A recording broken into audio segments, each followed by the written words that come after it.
There's no evidence that has turned up over the last 7 months that Joe Biden is guilty of any criminal wrongdoing, any high crime and misdemeanor, much less prostitution, bribery, money laundering, or any of the crimes that were set forth in that laundry list.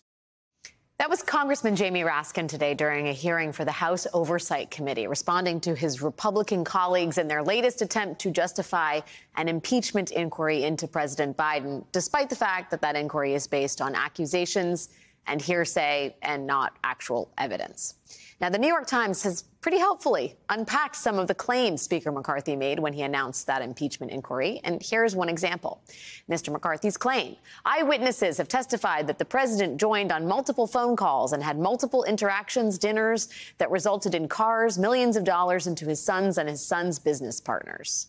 The facts. Beyond Mr. Biden exchanging niceties with associates of his son, Republicans have provided no evidence that the elder Mr. Biden was involved in landing that business or participated in it in any way. Regarding a claim that bank records show nearly $20 million in payments to Biden's family members and associates, the Times points out that there is, quote, no evidence that any of the business relationships were illegal. Joining me now is Congressman Jamie Raskin, Democrat of Maryland, member of the House Oversight and Judiciary Committees, and a key leader in Trump's second impeachment. Congressman Raskin, thank you so much for being here. I find that the more you dig into these Republican claims, the more it is evident that there is no there there. Should Democrats rebut directly some of the arguments, the specific arguments that Republicans are making as it comes to President Biden?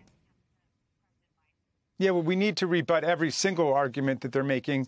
Otherwise, one of their claims will just get out of control. They'll all rally around it and they'll repeat it a million times. But the bottom line is that we've been through 7 months of hearings on this, and they essentially haven't laid a glove on Joe Biden. There's simply not a shred of evidence linking him to any criminal wrongdoing or any treason, bribery, or other high crime and misdemeanor. And all there is a bunch of rumor and innuendo. And the course is the country's about to get a complete seminar in evidence and what is real evidence and what's not evidence. But all that they have is a bunch of idle rumor and speculation at this point. And you think that needs to be answered? Well, all of the evidence really answers it. The witnesses they brought forward, the 12,000 pages worth of bank records, the SARS documents, all of them contradict the factual claims that they're making every day. In other words, we've got all of the evidence and it completely demolishes the assertions they're making about Joe Biden, but that's not going to allow them to stop them. Why? Because it has nothing to do with factual evidence. It has to do with the fact that Donald Trump wants them to proceed and is ordering them to do it. Marjorie Taylor Greene had dinner with him a few nights ago and pledged to him that there would be a long and agonizingly difficult proceeding against Joe Biden. I mean, it's Donald Trump exacting revenge for an impeachment that he lost in the House of Representatives because he incited a violent insurrection against the union.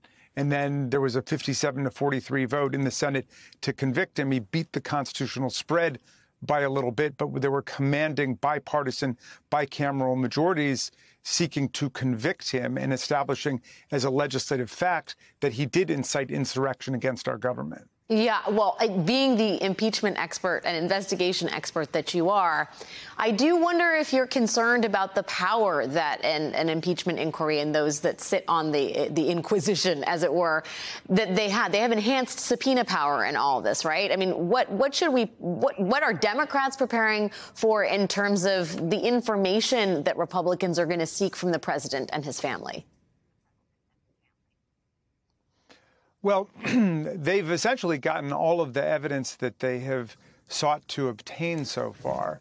The claim of obstruction is ridiculous when Chairman Comer of the Oversight Committee himself is bragging about how he got 100% of everything he asked for. And in that moment of boastfulness, he gave the game away. It's very clear that everything they've been seeking they've had, but it contradicts the claims that they want to be making. And remember, this is a bunch of people who could not bring themselves to vote to impeach Donald Trump or to convict Donald Trump for inciting an insurrection against the union to overthrow a presidential election when the evidence was overwhelming. Now, there's basically no evidence of anything against Joe Biden, and they want to proceed to go ahead and impeach him. So we're going to check them at every stop. We're not going to allow them to get away with anything. As we did today, there was a hearing that they called about third-party financing of litigation and the corruption of the justice system. Well, we turned it into a hearing about the corruption of the Supreme Court by all of the billionaire sugar daddies that have adopted Justice Thomas, Justice Alito, and so on, and spread millions of dollars around in the Supreme Court with things like fancy, far-flung international vacations, jet travel, trips on yachts, private school tuition, buying their family houses, buying private school tuition for members of their families. We're going to put them on trial. This is the only way that we can deal with the rule or ruin faction that has taken over the Republican Party, and Kevin McCarthy capitulates to them at every turn. I see a strategy emerging here. Take their inquisition and turn it into your own. Congressman Jamie Raskin, thank you, as always, for your time and if I could say one thing. Go ahead. Yeah, it's not an inquisition. It's like Harry Truman. They said, give him hell. And he said, no, I'm not going to give him hell. I'm just going to give him the facts. And that's all we're about, putting the facts out there, as well as the law. The Constitution requires high crimes and misdemeanors, and they don't have evidence of anything like that. Just fight him back with the truth. Thank you so much, Congressman.